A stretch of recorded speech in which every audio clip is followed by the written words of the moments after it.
وكأني بأب مكلوم مهموم يتحدث بنفسة مصدور وفؤاد ممزق موتور، وينادي: لماذا يا ولدي؟ هل ضاق صدرك بأبيك؟ لم يعد لي بداخلك مكان؟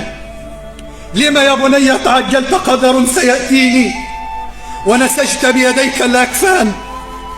يا ولدي، كنت أرجو أن تكمل معي السعي حين أكبر، وكنت أرجو أن نشم شذاك في الأوراق حين تزهر، فقطفت بيديك آخر أوراق عمري. أتعبك أمري حيا يا ولدي؟ فهل وجدت النعيم بعدي؟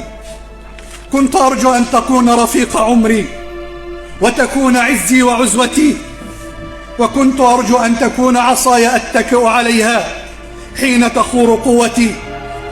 هذا هو جزء من حال الأب، وكأنه يستغيث الله بولده القاتل: ويلك ما فعلت، خسرت دنياك وأخراك. ثم تخافت أصوات أثقلها البكاء على ضياع البر والوفاء، شاكيا بثه وحزنه إلى الله، وكأني به يتوجه لابنه بهذه الكلمات: جاء البشير يزف إلي قدومك إلى الحياة، فكم سرني الخبر. فقلت: ركن الزمان جاءني، وسندي إن تقدم بي العمر. وكنت أرعاك يا ولدي صغيرا، صاهرا الليل إن رابك أمر. وهبت لك الأيام خالصة على نفسي، بك الأرزاق مبتدر. فلما كبرت يا غراس عمري ضننت العطاء وأجدب الشجر.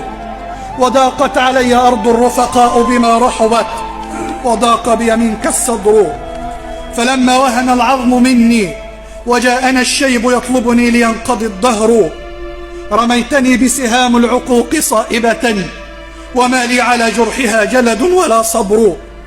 وكنت للهجر الجميل مهاجرا، وأصليتني يا بني نارا تستعر. شكوت إلى الله بثي وحزني، ولا قميص يوسف عدت أنتظر. فجاء الدهر يا قاتلي بشر نوائبه، وعم الصمت والأحداث تختصر.